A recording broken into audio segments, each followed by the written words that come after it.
La vecindad siempre había tenido un aire de abandono, aunque los niños reían y los adultos discutían por tonterías.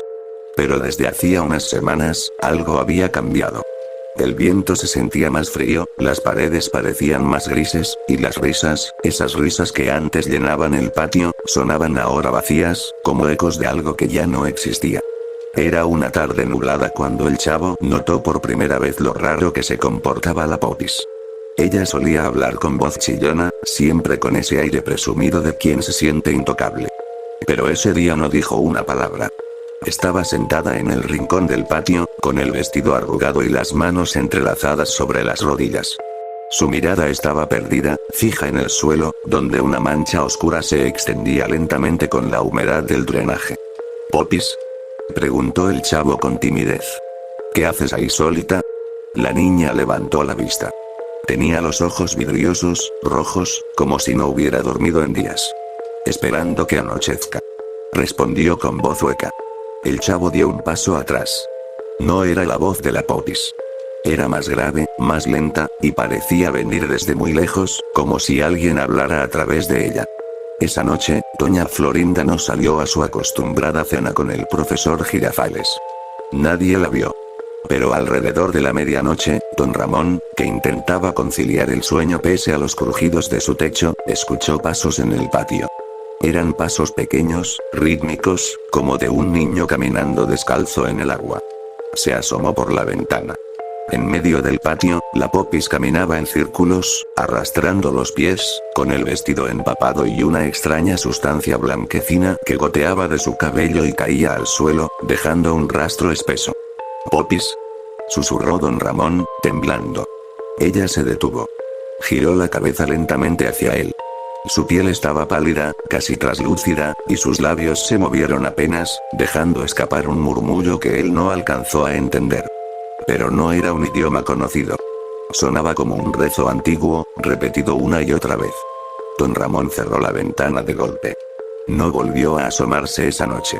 A la mañana siguiente, doña Florinda actuaba como si nada hubiera pasado. Salió con su vestido azul impecable, saludó al profesor Girafales y le ofreció café, sonriendo con una serenidad forzada.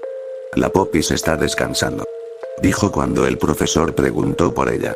«No se siente muy bien últimamente». Pero el chavo, escondido tras un barril, vio que la Popis estaba de pie detrás de la puerta, observándolos. Sus ojos se movían con lentitud antinatural, y en su mano sostenía un pequeño muñeco hecho con trapos viejos y cabello humano. Esa tarde llegó el señor Barriga con ñoño para cobrar la renta.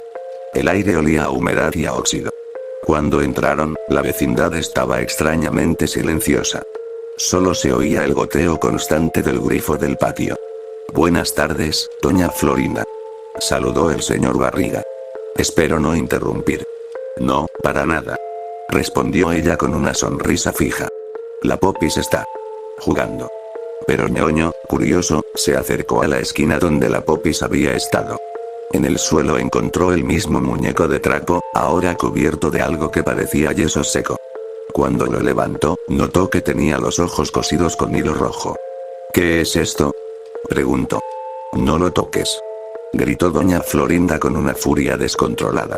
Se abalanzó sobre él, arrebatándole el muñeco y guardándolo bajo su delantal. «Es solo un juguete de la niña». Su voz temblaba. El profesor Girafales, que había salido al patio al escuchar los gritos, la miró con preocupación. «Florinda», susurró. «¿Qué está pasando aquí?». Ella lo miró fijamente. Por un segundo, algo oscuro cruzó su rostro, una mueca casi demoníaca, y luego volvió a sonreír. «Nada, profesor. Solo juegos de niños». Esa noche, el chavo no pudo dormir. Escuchaba golpes suaves, como si alguien arañara su barril desde afuera. Cuando se asomó, vio una sombra pasar rápidamente por el patio. Se levantó temblando y siguió el sonido.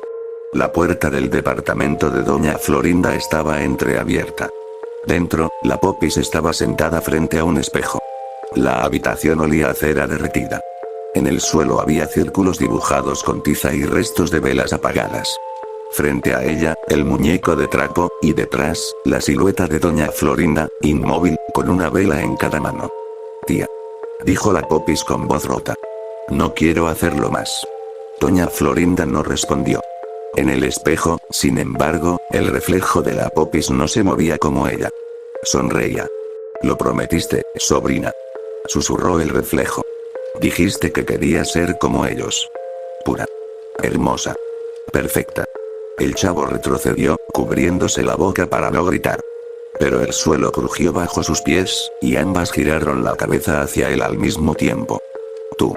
Gritó la Popis, o lo que fuera que hablaba a través de ella. Tú no debías mirar. Las velas se apagaron.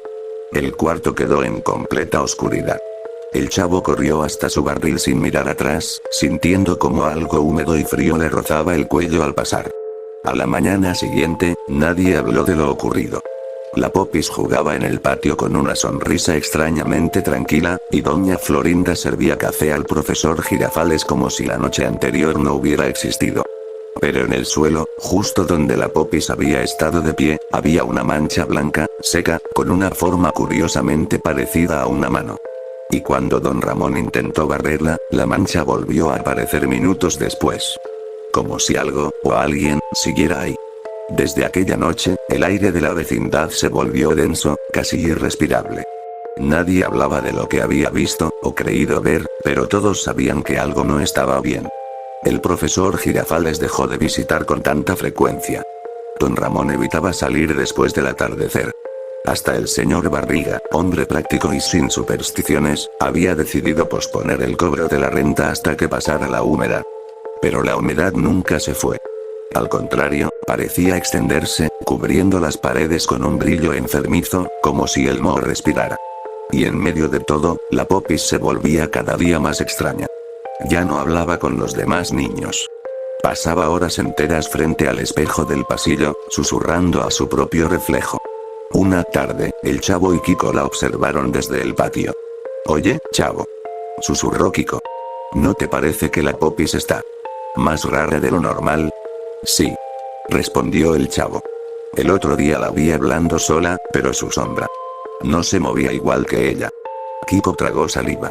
Mi mami dice que la niña está enferma. Pero yo escuché ruidos anoche. Como si alguien llorara dentro de mi closet. En ese momento, la Popis se giró hacia ellos.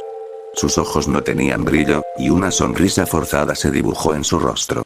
¿Quieren jugar?, preguntó con voz vacía. Los niños corrieron. Nadie volvió a acercarse a ella durante días. Doña Clotilde fue la primera en sospechar la verdad. Decía que conocía esa clase de energía. Que años atrás, cuando aún se hablaba del viejo inquilino del departamento 71, había visto símbolos parecidos a los del cuarto de la Popis. Esa misma noche, se armó de valor y fue a hablar con doña Florinda. Florinda, lo que estás haciendo con esa niña traerá desgracia a todos. Dijo con tono grave. Lo que invocaste no es un ángel ni una bendición. Es algo antiguo. Y hambriento. Doña Florinda fingió no entender. Por favor, Clotilde. Mis asuntos con mi sobrina no te incumben. Sí te incumben. Replicó la bruja con voz temblorosa. Porque esa cosa ya no está solo en ella. Está en toda la vecindad. Florinda sonrió, con los ojos brillando como vidrio al sol. Entonces ya es demasiado tarde. Esa fue la última conversación que alguien tuvo con doña Clotilde. A la mañana siguiente, el chavo encontró su puerta abierta, las velas consumidas, y en el suelo una figura de cera con el rostro derretido. Nadie la volvió a ver. El profesor Girafales regresó una semana después, decidido a sacar a doña Florinda y a la Popis de aquel lugar. Al entrar, notó que el patio estaba vacío, pero el eco de las risas infantiles aún flotaba en el aire, como si se repitieran solas. Golpeó la puerta de doña Florinda. Florinda. Soy yo. Vine a ayudar. La puerta se abrió lentamente. El interior estaba cubierto de espejos. Decenas de ellos. En cada superficie se reflejaban el pasillo, y algo más. Figuras pequeñas, difusas, que se movían en segundo plano. En el centro, la Popis lo observaba. Tía no está. Dijo con serenidad. Se fue a vivir al otro lado. ¿El otro lado?, preguntó el profesor, retrocediendo. ¿Qué quieres decir? Ella extendió la mano. Ven. Te mostraré. El reflejo de la niña sonrió antes que ella. Y entonces, uno por uno, los espejos comenzaron a empañarse desde adentro. Golpes, murmullos, rostros deformes aparecían tras el vidrio, intentando salir. El profesor gritó, pero la Popis solo susurraba un nombre una y otra vez. Florinda. Florinda. El último espejo estalló, cubriéndolo de fragmentos. Cuando don Ramón entró poco después, solo encontró el sombrero del profesor y un charco brillante que olía a hierro y humedad. Esa noche, los vecinos empacaron en silencio. El señor Barriga cargó a Ñoño en brazos y juró no volver jamás. Don Ramón se llevó a Kiko y al chavo, diciéndoles que dormirían en otra parte, solo por una noche. Pero nadie logró salir. La reja del callejón estaba cerrada con cadenas oxidadas que no habían estado allí antes. Y aunque don Ramón la golpeó con todas sus fuerzas, al mirar hacia atrás vio que la vecindad ya no era la misma.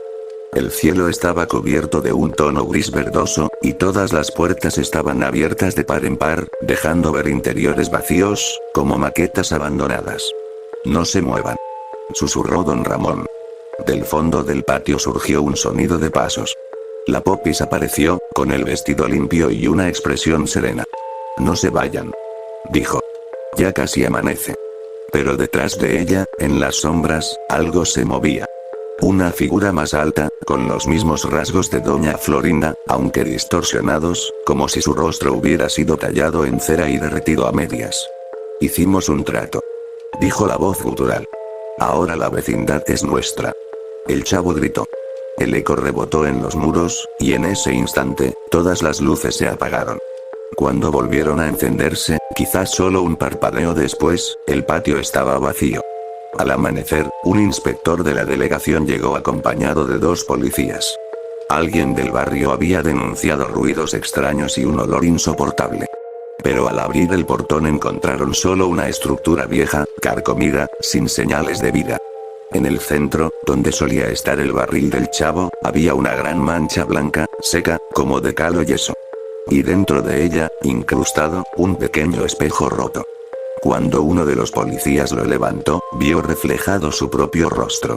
Y detrás, la imagen nítida de una niña de moños rosados, sonriendo. El espejo cayó y se hizo polvo. Dicen que con los años levantaron otro conjunto de viviendas en ese mismo terreno. Los nuevos inquilinos juran que, a ciertas horas, el aire se vuelve espeso y se escuchan risas infantiles a lo lejos. A veces, las tuberías escupen agua turbia con olor a flores marchitas. Y en una de las paredes, bajo capas de pintura, alguien descubrió grabada una frase. Esperando que anochezca. Nadie la borró. Nadie se atreve. Porque algunos aseguran que si miras fijamente un espejo en esa vecindad, por unos segundos, la ves a ella. La Popis, inmóvil, con el mismo vestido rosa y los ojos vacíos, esperando que alguien le hable primero. Para poder regresar.